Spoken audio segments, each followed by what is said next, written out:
கர்த்தருடைய பரிசுத்த நாமத்திற்கு மகிமை உண்டாகட்டும். இந்த அதிகாலை வேளையில தாகத்தோடு, பாரத்தோடு, வாஞ்சையோடு, எதிர்பார்ப்போடு இந்த இடத்துல வந்து சங்கமித்திருக்கிற தேவனை துதித்து கொண்டிருக்கிற உங்கள் அத்தனை பேரையும் வானத்தையும் பூமியும் படைத்த ஆண்டவராகிய இயேசுவின் நாமத்தினாலே அன்போடு நான் உங்களை வாழ்த்தி வரவேற்கிறேன். வாசிக்கலாம். லூக்கா எழுதின சுவிசேஷம் 19ஆம் அதிகாரம் 41வது வசனத்திலிருந்து 43வது வசனம் வரை நான் வாசிக்கிறேன். பக்கம் நம்பர் 113வது பக்கம். லூக்கா எழுதின சுவிசேஷம் 19ஆம் அதிகாரம் 41வது வசனத்திலிருந்து 43வது வசனம் வரையும் நீங்கள் வேதத்தை எடுத்து பார்க்கும்படி உங்களை தாழ்மையாய் கேட்டுக்கொள்கிறேன். என்னோடு நீங்களும் வாசிங்க.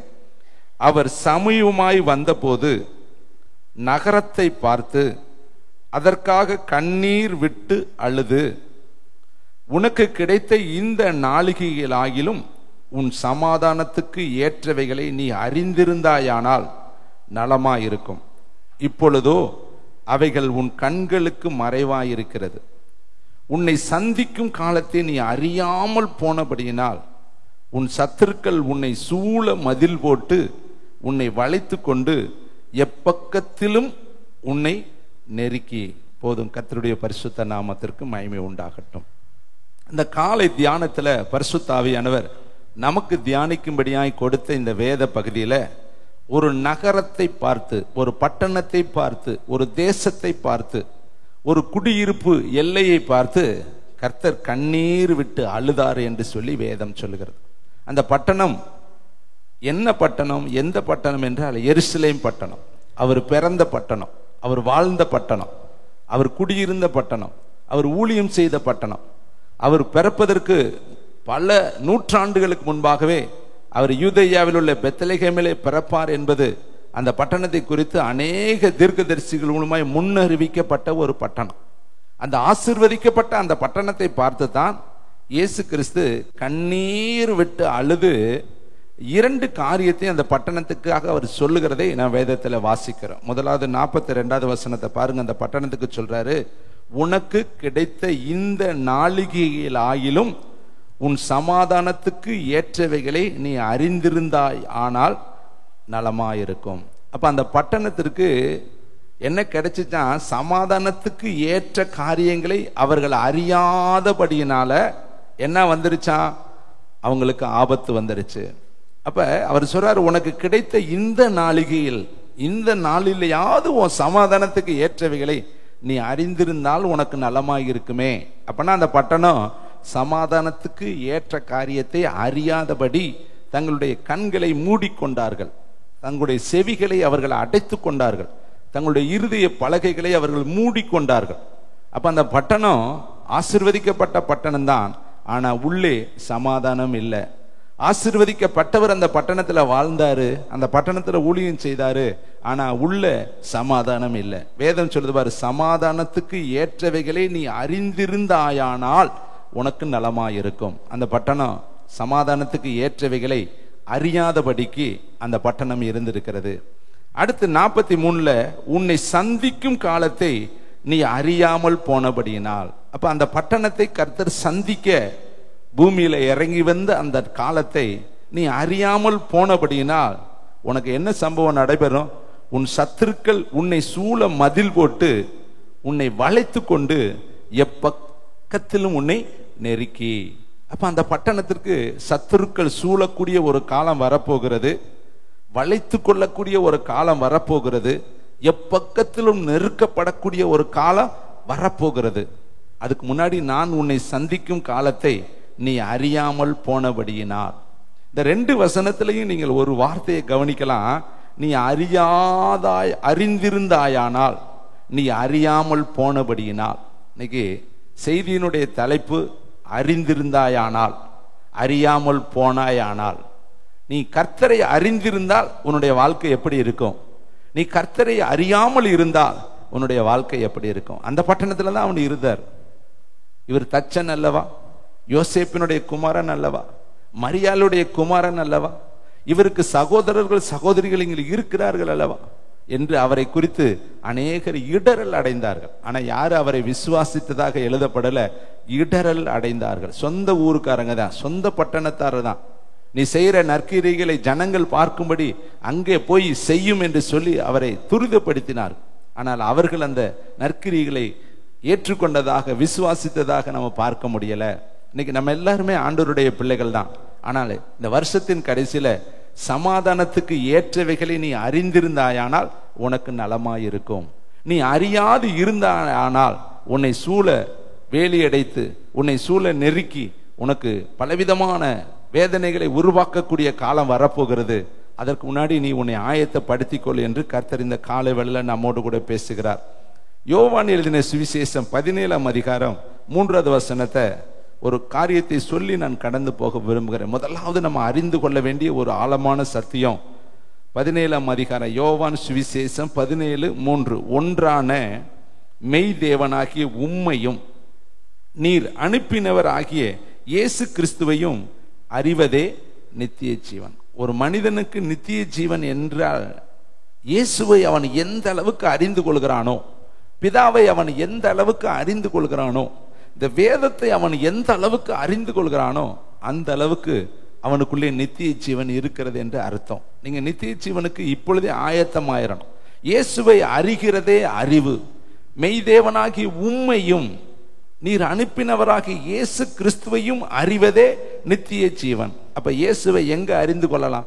வசனத்துக்குள்ள போனா தான் இயேசுவை அறிந்து கொள்ளணும். இயேசு யார் என்பதை நம்ம அறிந்து கொள்வதற்கு ஒரே ஒரு வழி, வழியும் சத்தியமும் ஜீவனும் ஆகிய அந்த இயேசுவை அறிந்து கொள்வதற்கு வேதம் தான் நமக்கு வழி. தேவனுடைய பிள்ளைகளே பாருங்களே, ஓசியா தீர்க்கதரிசி புஸ்தகம் 1052வது பக்கம். தயவுசெய்து எல்லாரும் எடுத்துக்கொள்வோம். வசனங்கள் எல்லாம் இந்த காலை வேளையில கொஞ்சம் புரட்டினால் உங்களுடைய கண்கள் தெளிவடையும், தூக்க மயக்கங்கள் மாறும். ஓசியா தீர்க்கதரிசி புஸ்தகம் 4ஆம் அதிகாரம் தேங்க்யூ 6வது வசனத்தை வாசிக்கலாம். என் ஜனங்கள், நல்லா கவனிக்கணும், என் ஜனம் கர்த்தர் சொல்லும் பொழுதே உரிமையா சொல்றாரு, என் பிள்ளைகள் தான். ஆனால் அறிவு இல்லாமையினாலே சங்காரம் ஆகிறார்கள். அங்க வேதம் சொல்லுது, உன்னை சந்திக்கும் காலத்தை அறிந்திருந்தாயானால் நலமாயிருக்கும். உன்னை சந்திக்கும் காலத்தை நீ அறியாமல் போனபடியினால், அப்ப அறிந்திருக்க வேண்டும், அறியாமல் போனால் ஆபத்து நமக்கு வந்துடும். இங்க வேதம் சொல்லுது பாருங்க, என் ஜனங்கள் தான் அறியாமையினால்தான் என்னவாயிடுறாங்க, சங்காரம் ஆயிடுறாங்க. அவர் சொல்றாரு, நீ அறிவை வெறுத்தாய், வசனத்தை நீ வெறுத்தாய், சத்தியத்தை நீ வெறுத்தாய், பரிசுத்தத்தை நீ வெறுத்தாய், சமாதானத்தை நீ வெறுத்தாய், தெய்வ பக்தியை நீ வெறுத்தாய், தேவனை தேடுவதை நீ வெறுத்தாய்.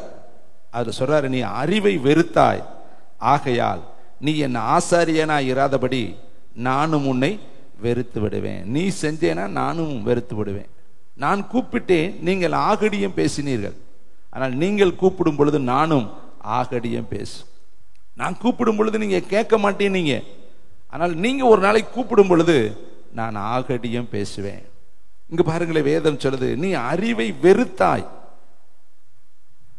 வேதத்தை படிப்பதற்கு நமக்கு நேரம் இல்லை, செபிப்பதற்கு நமக்கு நேரம் இல்லை, தேவனுக்கு நேராய் நம்முடைய இருதயத்தை ஒருமுகப்படுத்துவதற்கு நமக்கு நேரம் இல்லை. இதெல்லாம் எதை காண்பிக்கிறதுனா அறிவை வெறுத்தலை காண்பிக்கிறது. தேவனை தேட வேண்டிய அளவு நம்ம தேடணும், தேவனுக்கு கொடுக்க வேண்டிய அளவுக்கு நேரத்தை நம்ம கொடுக்கணும், வேதத்துக்கு கொடுக்க வேண்டிய நேரத்தை நம்ம கொடுக்கணும்.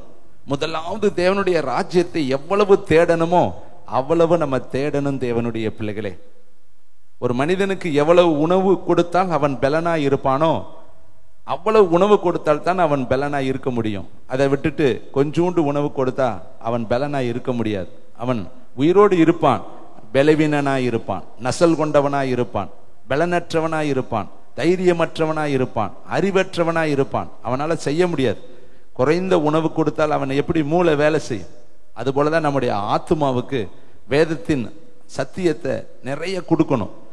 வேதம் படிக்க படிக்க படிக்க நம்முடைய இருதயத்துக்குள்ள மனமகிழ்ச்சியை கொண்டு வரும், நம்முடைய சரீரத்துல ஆத்துமாவில் ஆவியில பலனை கொண்டு வரும்.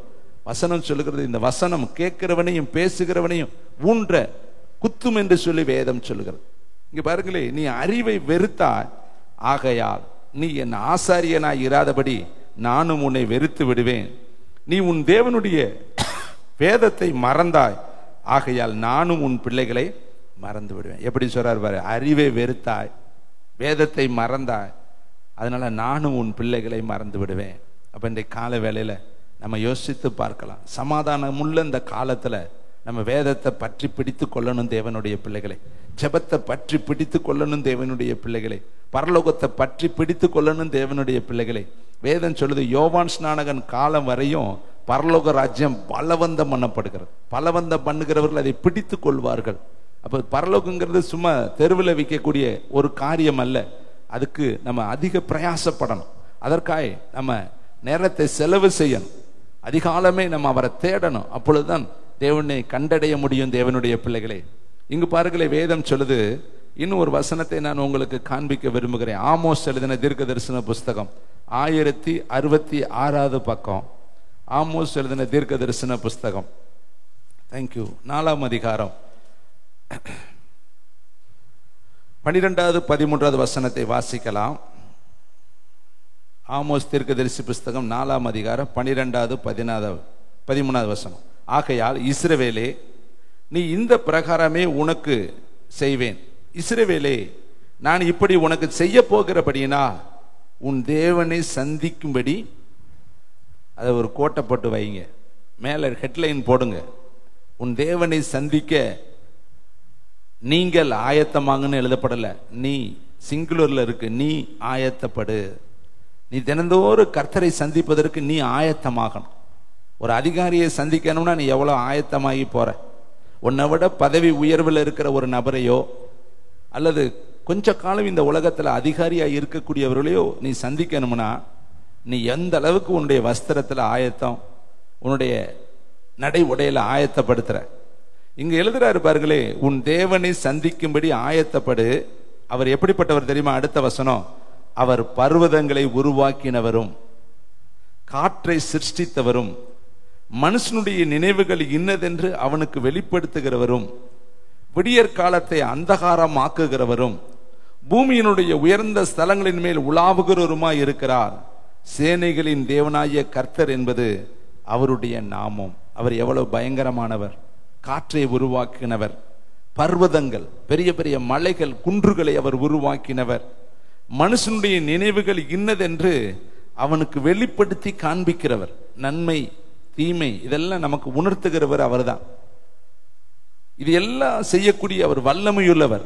அவரை குறித்து வேதம் சொல்லுது, சேனைகளின் தேவனாகிய கர்த்தர் என்பது அவருடைய நாமம். அவரை சந்திக்க நீ ஆயத்தப்படு.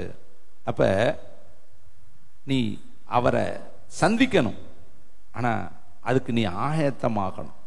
சும்மா போக முடியாது, சும்மா போய் கையை வீசிட்டு அவர்கிட்ட நிற்க முடியாது.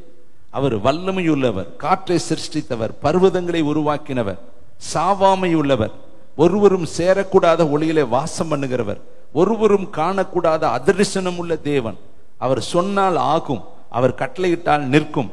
அவரால் செய்யக்கூடாத அதிசயமான காரியம் இந்த உலகத்துல ஒன்றுமே கிடையாது. அவர் அவ்வளவு பெரிய பயங்கரமான பராக்கிரமசாலி. அவரை சந்திப்பது என்பது இலகுவான ஒரு காரியம் கிடையாது தேவனுடைய பிள்ளைகளே. மோசேயை கர்த்தர் சந்திக்க கூப்பிடுகிறார். யாத்திரையாகம புஸ்தகம் 34ஆம் அதிகாரம் 1வது வசனத்திலிருந்து 4வது வசனம் வரையும் அந்த தேவ மனுஷனை, 80 வயதுக்கு மேல ஊழியத்திற்கு அழைக்கப்பட்ட அந்த மனுஷனை கர்த்தர் சந்திக்கும்படி சீனாய் மலை மேல ஏறி வர சொல்லும் பொழுது எவ்வளவு கண்டிஷன் சொல்கிறாரு பாருங்கள்.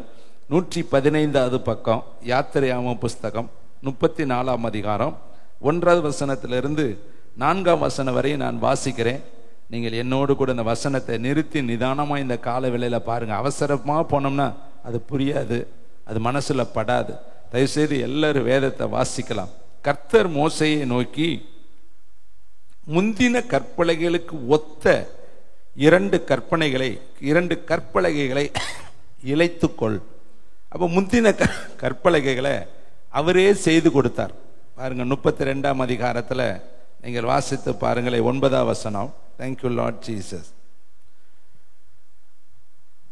வாசிப்போமா? 19ஆம் வசனம், 32ஆம் அதிகாரம் 19ஆம் வசனம்.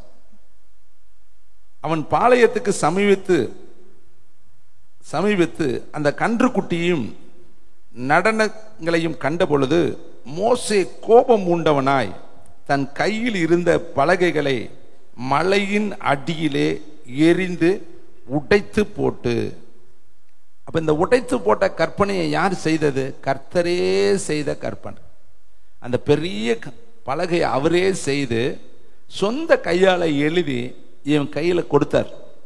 ஆனா இந்த மோசே என்ன பண்ணிட்டாரு? வர்ற வழியில பிரயாணத்துல இருக்கும் பொழுது ஜனங்கள் பாவம் செஞ்சிட்டாங்க, சனங்கள் தப்பு பண்ணிட்டாங்க, கன்றுக்குட்டியை உருவாக்கிட்டாங்க, கன்றுக்குட்டியை தொழுது கொண்டுட்டாங்க, கன்றுக்குட்டிக்கு முன்னாடி ஆடி பாடி நடனமாடி கொண்டு இருக்கிறாங்க. இதனால கோபம் கொண்ட மோசே கற்பலகையை, அந்த தேவன் கொடுத்த அந்த பலகைகளை மலையின் அடியிலே எரிந்து உடைத்து போட்டு. நம்முடைய வாழ்க்கையில இன்னைக்கு நிறைய தேவன் கொடுத்த சட்டங்கள், ஆலோசனைகள், தேவன் கொடுத்த அபிஷேகங்கள், தேவன் கொடுத்த காருண்யம், தேவன் கொடுத்த இரக்கம், தேவன் கொடுத்த தயவு, தேவன் நமக்கு கொடுத்த ஊழியங்கள், இதை நிறைய நம்முடைய வாழ்க்கையில உடைச்சு போட்டிருக்கிறோம். தேவனுடைய பிள்ளைகளை தேவன் தான் கொடுத்தார். அவர் தான் அதை 10 கட்டளைகளையும் எழுதினார். அவனை மேல கூப்பிட்டு நீங்கள் எல்லாவற்றையும் அழகாய் அவன்கிட்ட பேசி 40 நாட்கள் அவனை உட்கார பண்ணி கையில கொடுத்து அனுப்புறார். பத்திரமா கொண்டு போய் ஜனங்களிடத்துல சேருப்பான். ஆனா இவனுடைய கோபம், இவனுடைய மூர்க்கம், இவனுடைய தனிப்பட்ட காரியம் அத்தனையும் உடைச்சு ஒண்ணுமில்லாமல் நாசப்படுத்திருச்சு. இன்னும் ஜனங்களுக்கு அந்த சத்தியம் கிடைக்கவே இல்லை. என்ன எழுதினாருன்னு இல்லை. ஆனா இரக்கத்துல பேர் பெற்றவர், இரக்கத்தின் சிகரம். மீண்டும் அவனை கூப்பிடுறாரு 34ஆம் அதிகாரத்துல. முந்தின கற்பலகைகளுக்கு ஒத்த 2 கற்பலகைகளை இழைத்துக்கொள். இப்ப நீ தான் செய்யணும். உடைச்சு போட்டது நீ தானே. நல்லா கவனிங்க. ஊழியத்தை உடைச்சிட்டோம்னா, குடும்பத்தை உடைச்சிட்டோம்னா, சமாதானத்தை உடைச்சிட்டோம்னா, சந்தோஷத்தை உடைச்சிட்டோம்னா, தேவன் கொடுத்த காருண்யத்தை உடைச்சிட்டோம்னா, அதை திரும்பவும் கட்டி எழுப்புறதுக்கு ரொம்ப கஷ்டம். தேவனுடைய பிள்ளைகளே பாருங்களே, கற்பலகைகளை நீயே தான் இழைக்கணும். அப்படின்னா நீயே தான் அதை தயாரிக்கணும். அடுத்து பாருங்களே, கற்பலைகளை இழைத்து நீ உடைத்து போட்ட முந்தின கற்பலைகளில் இருந்த வார்த்தைகளை அவைகளில் எழுதுவேன். நீ விடியற் காலத்துல ஆயத்தமாகி சீனாய் மலையிலே ஏறி அங்கே மலையின் உச்சியிலே காலமே என் சமூகத்துல வந்து நில். உன்னோடு கூட அங்கே ஒருவனும் அங்கே வரக்கூடாது. மலை எங்கும் ஒருவனும் காணப்படக்கூடாது. இந்த மலையின் சமீபத்தில் ஆடு மாடுகள் மேயவும் கூடாது என்றார். அப்பொழுது மோசே முந்தின கற்பலைகளுக்கு ஒத்த 2 கற்பலைகளை இழைத்து அதிகாலமே எழுந்திருத்து கர்த்தர் தனக்கு கட்டளையிட்டபடியே அவ்விரண்டு கற்பனைகளையும் தன் கையில் எடுத்துக்கொண்டு சீனாய் மலை மேல ஏறினார். இதை பார்க்கறதுக்கு படிக்கிறதுக்கு ரொம்ப ஈஸியா தெரியுது. ஆனா இதுல எத்தனை காரியம் இருக்கு தெரியுமா? முதல்ல 2 கற்பலைகளை இழைக்கணும், அதை சரிப்படுத்தணும், அதை பார்த்தா போர்டு மாதிரி உருவாக்கணும். ஏன்னா அதுல கர்த்தர் எழுதுவர். கர்த்தர் எழுதுகிற பலகை எப்படி இருக்கணும்?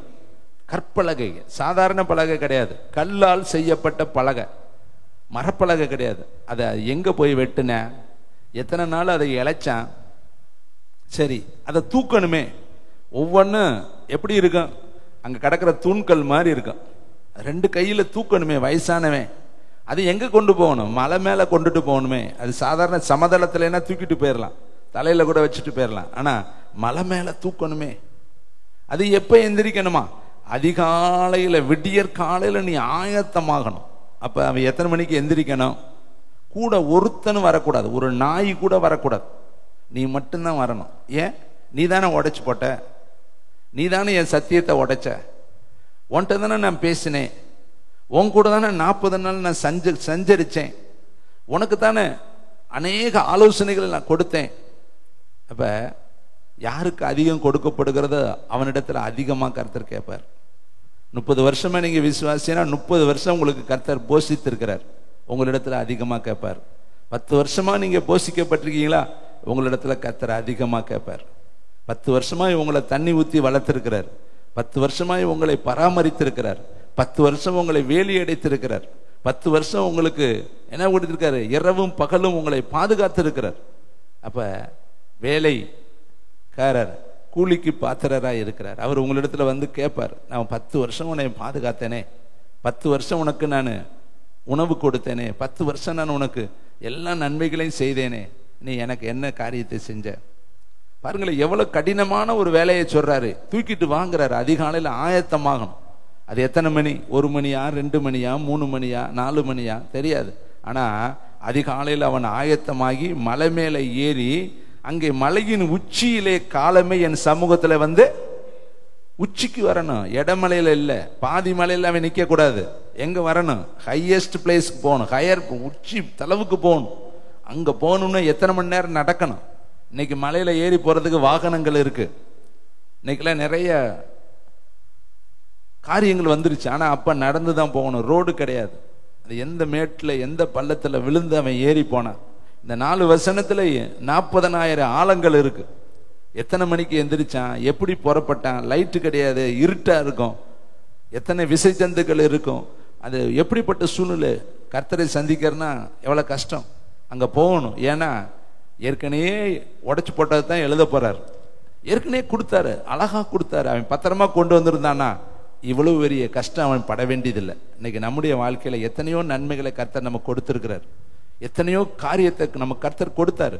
அதை உடைச்சிட்டோம்னா திரும்பவும் அதை பெற்றுக்கொள்வது நம்முடைய வாழ்க்கையில ரொம்ப கஷ்டம். தேவனுடைய பிள்ளைகளை, தேவன் கொடுத்ததை வேதம் சொல்லுது, நிற்கிறேன் என்று எண்ணுகிறவன் விழாதபடிக்கு அவன் எச்சரிக்கையா இருக்கணுமா. எப்படி பாருங்க, அவன் ஆயத்தமாகிறது அந்த 80 வயதுல அந்த இடத்துல அவன் வந்து நிற்கும் பொழுது கிட்டத்தட்ட 90 வயது இருக்கும். ஏன்னா 10 ஆண்டுகள் அவன் இஸ்ரவேலுக்கு எகிப்திற்கு போய் அங்க இங்க கஷ்டப்பட்டு வந்து சேர்ந்திருப்பான். ஒரு 10 ஆண்டுகள் ஆயிருக்கும். ஆனா இப்ப 90 வயதை தாண்டிருப்பான். இந்த வயதுல அவன் மலை மேல ஏறி பலகைகளை கொண்டுட்டு போய் கற்பனைகளை வாங்கிட்டு வர்றதுனா சாதாரண ஒரு காரியம் கிடையாது. ஆனால் தேவன் சந்திப்பதற்கு அவன் ஆயத்தமாகி அந்த கர்த்தருடைய வார்த்தையை பெற போன. இன்னைக்கு காலை வேளையில கர்த்தர் உன்னோடு பேசுறாரு. நீ உன் தேவனை சந்திக்க ஆயத்தப்படு.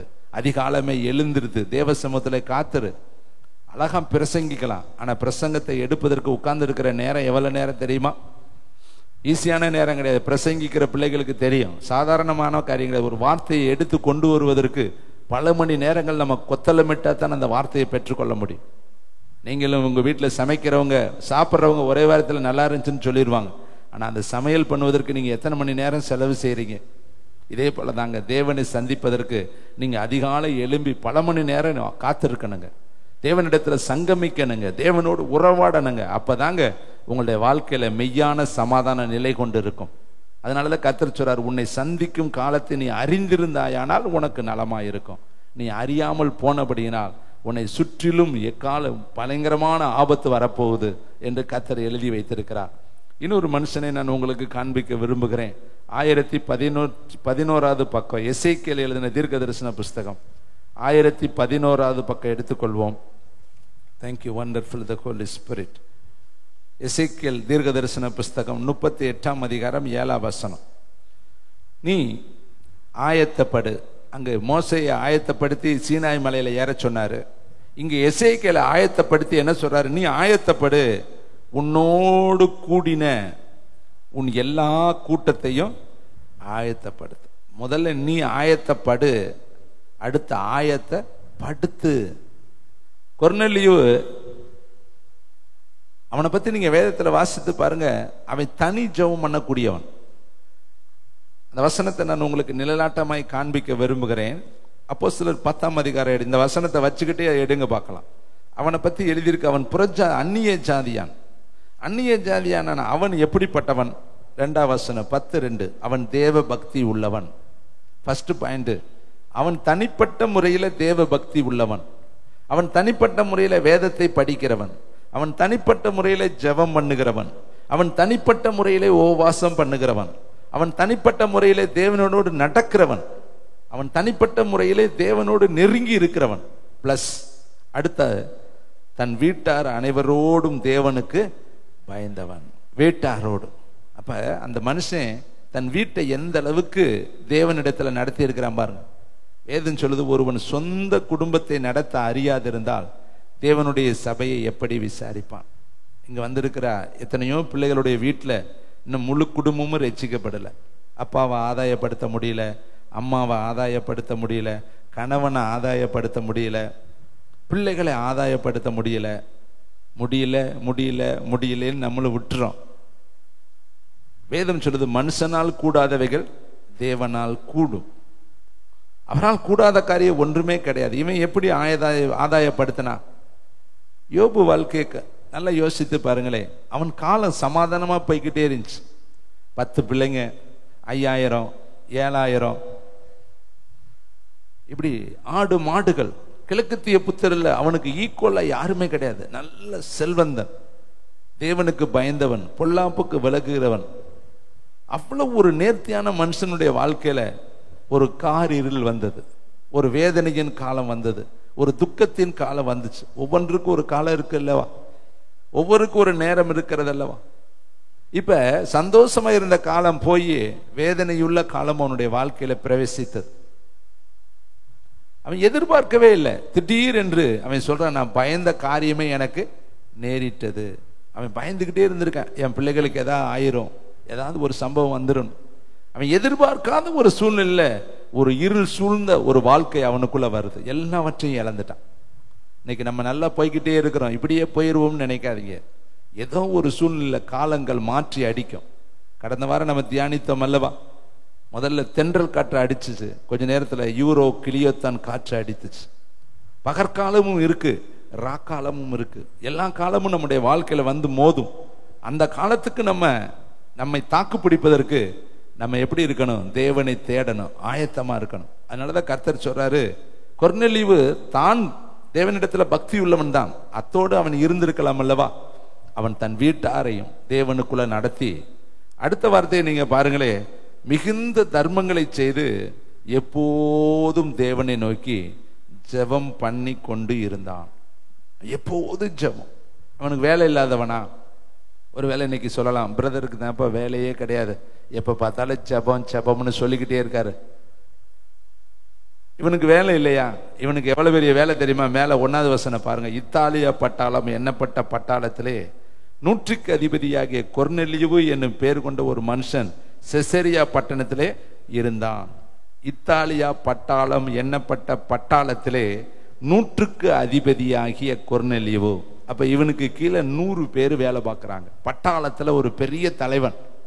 இவனை போ என்றாலும் போவதற்கு ஆள் இருக்காங்க, வா என்றால் வருவதற்கு ஆள் இருக்காங்க, இதை செய்ய என்றால் செய்வதற்கு ஆள் இருக்காங்க. இவனுக்கு குடும்பம் இருக்கு, இவனுக்கு வேலை இருக்கு, இவனுக்கு பொறுப்பு இருக்கு, இவனுக்கு சமுதாயத்துல அந்தஸ்து இருக்கு, இவனுக்கு எத்தனையோ உக்கிரானத்துவம் இருக்கு. ஆனா எல்லாவற்றுக்கும் மேலாக வேலை ஒரு நாள் பரலோகத்துக்கு கொண்டு போகாது, குடும்பம் ஒரு நாள் பரலோகத்துக்கு கொண்டு போகாது, உங்க பிள்ளைகள் உங்க கணவன் ஒரு நாள் உங்களை பரலோகத்துக்கு கொண்டு போக முடியாது. யாரும் உங்களை தேவனுடைய வருகையில கொண்டு போய் நிறுத்திட முடியாது. நீ தேவனை சந்தித்து அவருக்கு பிரியமா வாழ்ந்தா தான் பரலோகத்துக்குள்ள பிரவேசிக்க முடியும். இது கொர்நேலியு அந்நிய ஜாதியான் கரெக்டா அறிந்திருந்தான்.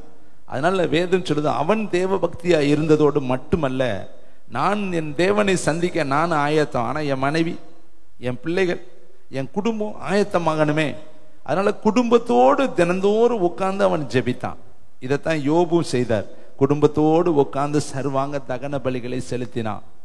இங்க வேதம் சொல்லுது பாருங்க, எசேக்கியேலை பார்த்து கர்த்தர் சொல்றாரு, நீ ஆயத்தப்படு, உன்னோடு கூடின உன் கூட்டத்தை ஆயத்தப்படுத்து. இதை கேட்கிற தம்பி, தங்கச்சி, தாயே, தகப்பனே, தேவ ஜனமே, சபையே, இன்னைக்கு உன் கூட இருக்கிற கூட்டத்தை நீ தான் ஆயத்தப்படுத்தணும். நீ போற இடத்துல பார்க்கிற நபரை நீ தான் ஆயத்தப்படுத்த முடியும். எல்லா இடத்திற்கும் ஊழியக்காரர்கள் வர முடியாது.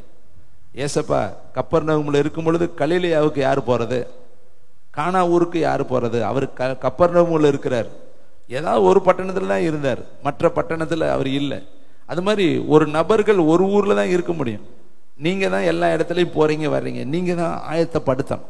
உங்களுக்கு கொடுக்கப்பட்ட வேலையை நீங்க தான் செய்யணும். எல்லா இடத்துக்கும் ஊழியக்காரங்க வருவாங்க அப்படிங்கிற காலகட்டங்கள்லாம் மாறி போய் விட்டது தேவனுடைய பிள்ளைகளை. இன்னைக்கு நீங்க தான் மற்றவங்களை ஆதாயப்படுத்தக்கூடிய சூழ்நிலையில இருக்கிறீங்க. அதனாலதான் எசேக்கியேலை பார்த்து கர்த்தர் சொல்றாரு, நீ ஆயத்தப்படு. இண்டிவிஜுவலா பேசுறாரு, நீ ரெடியாகு. முதல்ல உன் தேவனை சந்திக்க நீ ரெடியாகு. ஜெபத்துல ரெடியாகு, வேத வாசிப்புல ரெடியாகு, பரிசுத்தத்துல ரெடியாகு, கண்களில, சிந்தைகள்ல, நினைவுகள்ல, உணர்வுகள்ல, ஆவி, ஆத்மா, சரீரத்துல, நாடி, நரம்புகள், எலும்புகள், ரத்த நாணங்கள்ல நீ தேவனுக்கு முன்பாய் சரியாயிரு. அப்பதான் நீ தேவனை சந்திக்க முடியும். அடுத்து உன் கூட இருக்கிறாங்க இல்லையா? உன் கூட எத்தனை பேர் இருக்காங்க யோசித்து பாருங்க. குடும்பத்துல இருக்கிறாங்க, உங்க நண்பர்கள் இருக்காங்க, சிநேகிதிகள் இருக்காங்க, பக்கத்து வீட்டுக்காரங்க இருக்காங்க, எதிர்த்து வீட்டுக்காரங்க இருக்காங்க.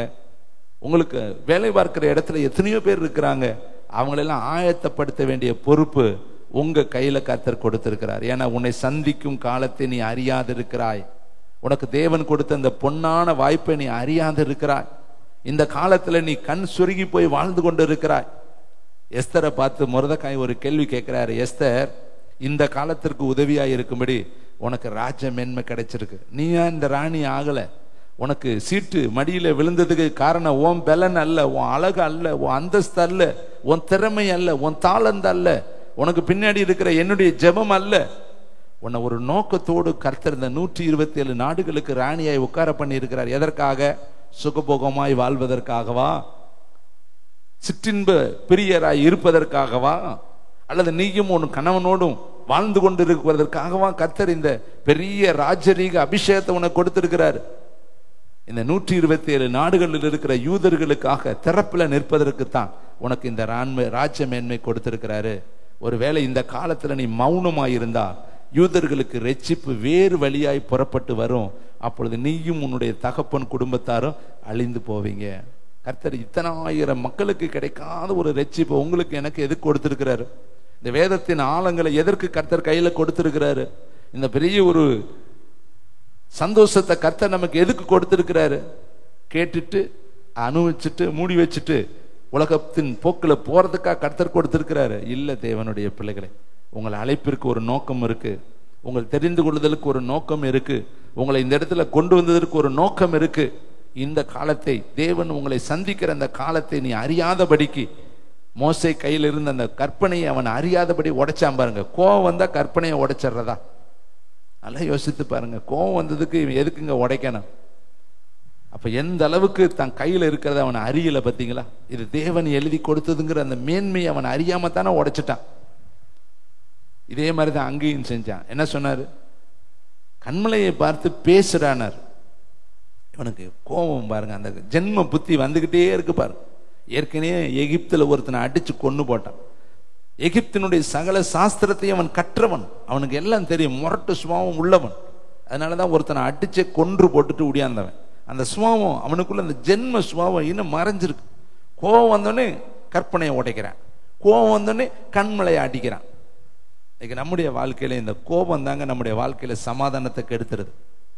சின்ன சின்ன காரியத்துக்கெல்லாம் கோபப்பட்டு நம்முடைய வாழ்க்கையில கசப்புகளையும் வைராக்கியத்தையும் விரோதத்தையும் நமக்குள்ளே வைத்து தேவ சமாதானத்தை நம்ம இழந்து போய் வாழ்ந்து கொண்டு இருக்கிறோம். இங்க பாருங்க, கர்த்தர் சொல்றாரு, நீ ஆயத்தப்படு, உன் கூட இருக்கிறவங்களை ஆயத்தப்படுத்து, நீ அவர்களுக்கு பாதுகாப்பாயிரு, காவக்காரனாயிரு, ஜாமக்காரனாயிரு, அவர்களுக்காய் ஜாமம் காக்கிறவனாயிரு, அவர்களை தேவனுடைய வருகைக்கு ஆயத்தப்படுத்துகிறவனாயிரு. பாருங்க, 10 பேர் போறாங்கங்க, 5 பேர் புத்தியோடு போறாங்க, 5 பேர் புத்தி இல்லாம போறாங்க. போறது பரலோகத்துக்கு தான் போறாங்க. ஆனா 5 பேர் அறிந்து போறாங்க, 5 பேர் அறியாம போறாங்க. 5 பேர் கையில எல்லாமே ரெடினஸ்ஸா இருக்கு. எப்போ கர்த்தர் வந்தாலும் என்ன செய்யற, எதிர்கொண்டு போக ரெடியா இருக்காங்க.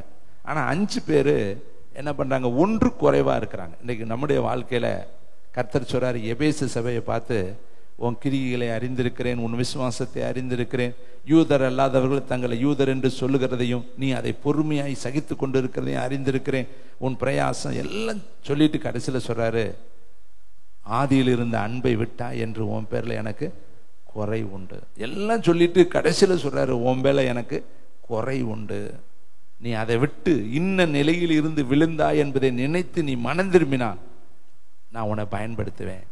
அப்ப எல்லாம் தெரியும் அவருக்கு, ஆனா நம்மகிட்ட என்ன குறை இருக்குன்னு கர்த்தர் பார்க்கிறார். இங்க பாருங்க, கர்த்தர் சொல்றாரு, நீ அவர்களுக்கு காவக்காலனாயிரு.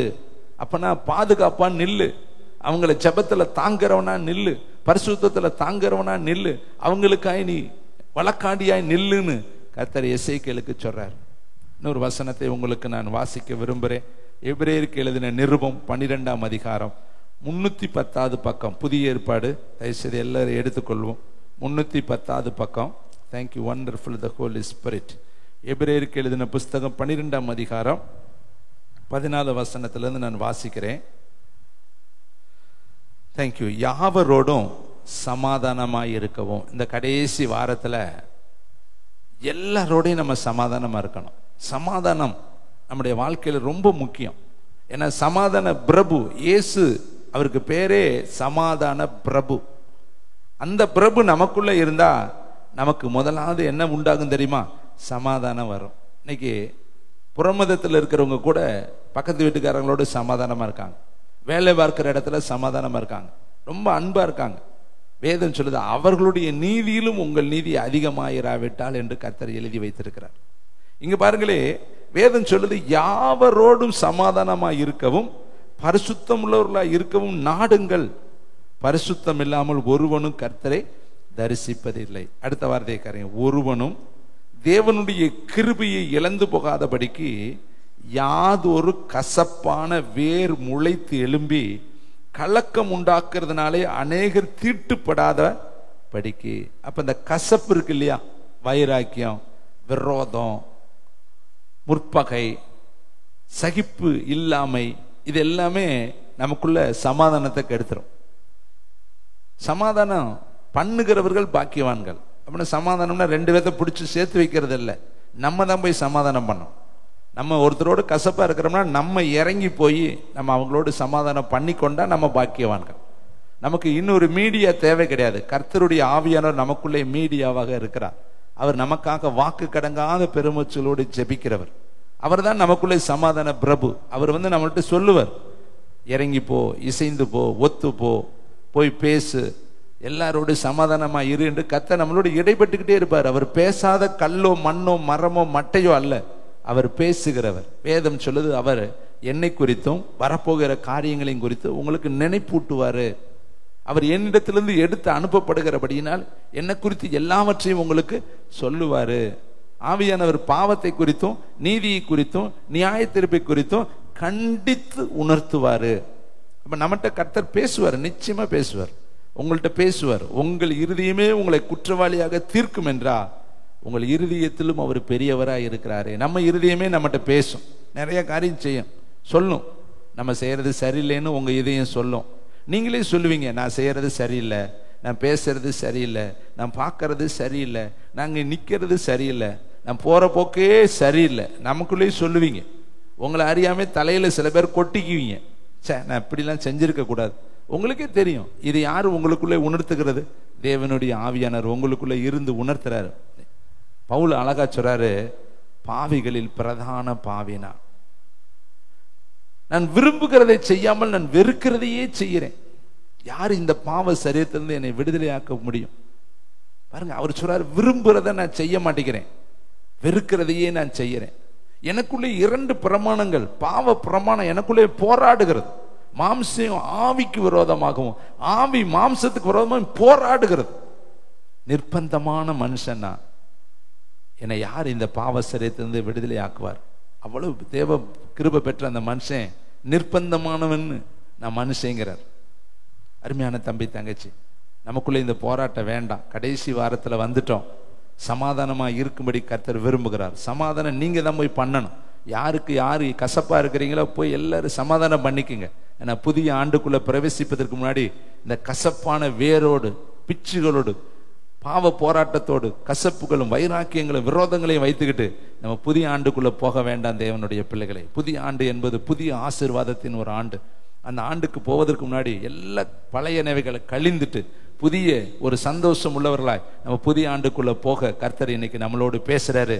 உன்னை சந்திக்கும் காலத்தை நீ அறியாதபடியினால் கர்த்தர் வாரந்தோறும் உங்களை சந்திக்கிறார், வாரந்தோடு உங்களிடத்துல பேசுறார். இன்னும் இந்த மோசே சுபாவம் வேண்டாம்.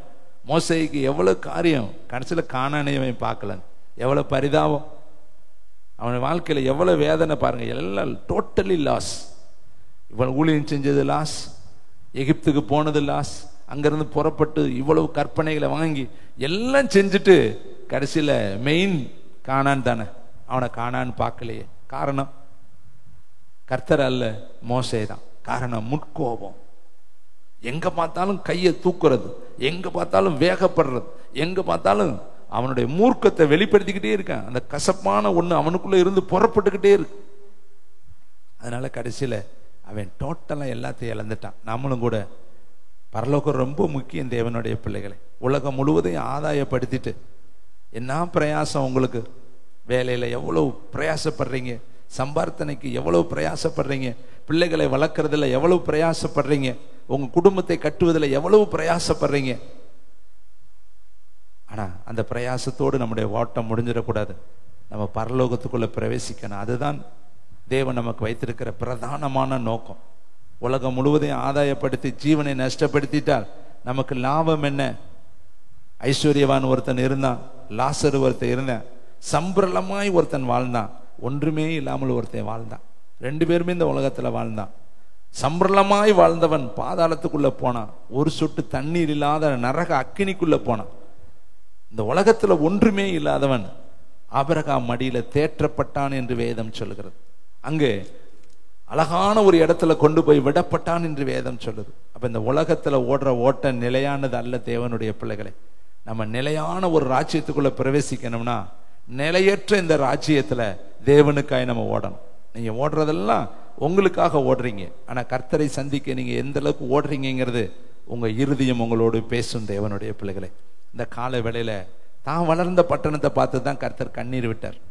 நான் உன்னை சந்திக்கிற காலத்தை நீ அறியாமல் இருக்கிறியே, நான் உன்கிட்ட வந்திருக்கிற காலங்களை நேரங்களை நீ புரியாமல் இருக்கிறியே, உன் சமாதானத்துக்கு ஏற்றவைகளை நீ செய்யாதபடிக்கு சமாதானம் இல்லாத காலத்தை நீ செஞ்சுக்கிட்டே இருக்கிறியே. நம்மளும் வர்றோம், போடுறோம், ஓடுறோம், உட்டியாரோம், பார்த்தா பயங்கரமான பிஸி செட்டில்மெண்ட். இந்த இடத்த விட்டு நீங்க வெளியேறினா உங்களுக்கு அவ்வளவு டைட் ப்ரோக்ராம் வச்சிருக்கிறீங்க. அதெல்லாம் உங்களுக்காக. ஆனா தேவனுக்காக என்ன காரியத்தை நம்ம செய்யறோம்? நீங்க ஒருவேளை இந்த இடத்த விட்டு புறப்பட்டு போய் ஒரு 1000 ஆத்மாவுக்கு சுவிசேஷம் சொல்றோம்னு சொன்னா கூட சந்தோஷம். அல்லது போய் ஒரு 5 மணி நேரம் ஜெபிக்க போறோம் பிரதர், ரொம்ப சந்தோஷம். அல்லது ஆஸ்பத்திரி ஊழியர் செய்ய போறோம், அல்லது தெருக்கல்ல பிரசங்கம் பண்ண போறோம், டிராக்ஸ் கொடுக்க போறோம், அதுக்கு தான் இந்த ஓட்டம் ஓடுறோம், ரொம்ப சந்தோஷம். ஆனா நீங்க எதுக்கு ஓடுறீங்க உங்களுக்கு தெரியும். உங்களுடைய வேலைக்காக ஓடுறீங்க. தேவனுடைய நாளை உங்களுக்கென்று நீங்கள் சொந்தமாக்கி கொள்வதற்காக இந்த பிரயாசப்படுறீங்க. வேதம் சொல்லுது, தேவனுடைய நாளை நம்ம திருடலாமா? 24 மணி நேரம் கர்த்தர் உங்களுக்கு இலவசமாய் கொடுக்கிறார். அந்த 24 மணி நேரத்தில் 2.5 மணி நேரம் நீங்க கட்டாயம் கொடுத்தாகும். அது மற்ற நாட்கள். ஆனா இந்த ஞாயிற்றுக்கிழமை முழுசும் இந்த 24 மணி நேரம் அவருக்கு சொந்தமானது. கர்த்தருடைய நாளை நீ மனமகிழ்ச்சி நாள் என்று எண்ணுவாயானால் பூமியின் உயர்ந்த இடங்களிலே உன்னை ஏறி இருக்க பண்ணி யாக்கோப்பின் சிறப்பான சுதந்திரத்தினால் உன்னை நான் போஷிப்பேன். என் ஜனங்கள் நான் அளிக்கும் நன்மையினால் திருப்தி அடைவார்கள் என்று கர்த்தர் எழுதி வைத்திருக்கிறார். கடைசியாக ஒரு வசனத்தை சொல்லி நான் முடிக்க விரும்புகிறேன். 1 கொரிந்தியர் 14:33, 241 பக்கம், 241 பக்கம். Thank you, wonderful the Holy Spirit. 1 கொரிந்தியர் 14:33 வாசிக்கலாமா எல்லாரும்? தேவன் கலகத்திற்கு தேவனாயிராமல் சமாதானத்துக்கு தேவனாயிருக்கிறார். பரிசுத்தவான்களுடைய சபை எல்லாவற்றிலும் அப்படியே இருக்கிறது. தேவன் யார்? சமாதானத்தின் தேவன். தேவன் கலகத்திற்கு தேவன் அல்ல, பிரச்சனைக்கு தேவன் அல்ல, குழப்பத்திற்கு தேவன் அல்ல, பிரிவினைக்கு தேவன் அல்ல. அவர் சமாதான பிரபு. எழுதுறாரு பாருங்களே, தேவன் கலகத்திற்கு தேவனாயிராமல் சமாதானத்திற்கு தேவனாயிருக்கிறார். இன்னொரு வசனத்தை வாசித்து நான் முடிக்கட்டும். யோவான் 14:27, 150 பக்கம். தேங்க்யூ, வண்டர்ஃபுல் த ஹோலி ஸ்பிரிட். 150 பக்கம், யோவான் எழுதின சுவிசேஷம் 14 அதிகாரம் 27 வசனத்தை வாசிக்கலாமா? சமாதானத்தை உங்களுக்கு வைத்து போகிறேன். இந்த உலகத்தை விட்டு இயேசப்ப புறப்பட்டு போறப்ப நமக்குன்னு கொடுத்த கிஃப்ட் ஆஃப் ஃபயர் ஒண்ணு தான் கொடுத்தாரு. என்ன கொடுத்தாரு தெரியுமா? சமாதானம். சமாதானமா இருங்க, சமாதானமா இருங்க, ஒத்துமையா இருங்க, ஏக சிந்தையா இருங்க, ஒருத்தருக்கு ஒருத்தர் விட்டு கொடுங்க, ஒன்றையே சிந்திங்க, ஒன்றையே பேசுங்க, ஒன்றையே யோசிங்க, ஒன்றையே நினைங்க, எல்லாவற்றிலும் நல்மனமுள்ளவர்களா இருங்கன்னு சீசர்களுக்கு சொல்லிட்டு போனார். ஒருத்தருக்குள்ளே சண்டை போட்டுக்காதீங்கப்பா, நானும் பிதாவும் ஒன்றாய் இருக்கிறது போல நீங்களும் எல்லாவற்றிலும் எப்படி இருங்கன்னாரு? ஒன்றாய் இருங்க. இதைத்தான் சொல்லிட்டு போனார் சீசர்கள். யோவான் 17 அதிகாரம் முழுவதும் வீட்டில் போய் படிச்சு பாருங்க. 15 இருந்து நீங்க படிச்சு பாருங்க, எவ்வளவு ஆழமா கர்த்தர் சீசர்களிடத்துல பேசுறார். சரி, இங்க என்ன சொல்றாரு? சமாதானத்தை உங்களுக்கு வைத்துட்டு போகிறேன். அந்த சமாதானம் யாருடைய சமாதானமா? என்னுடைய சமாதானத்தையே உங்களுக்கு கொடுக்கிறேன். உலகம் கொடுக்கிற பிரகாரம் நான் உங்களுக்கு கொடுக்கறதில்லை. உங்கள் இருதயம் கலங்காமலும் பயப்படாமலும் இருப்பதாக. என்னுடையதையே உங்களுக்கு நான் கொடுக்கிறேன். அவர் இந்த உலகத்துல எப்படி சமாதான பிரபுவாய் இருந்தாரோ, அவர் சொன்னாரு, நானும் என் பிதாவும் ஒன்றா இருக்கிறோம். பிதாவுக்கு பிரியமானவைகளை நான் எப்போதும் செய்கிறபடினா. நம்ம அப்படி சொல்ல முடியுமா?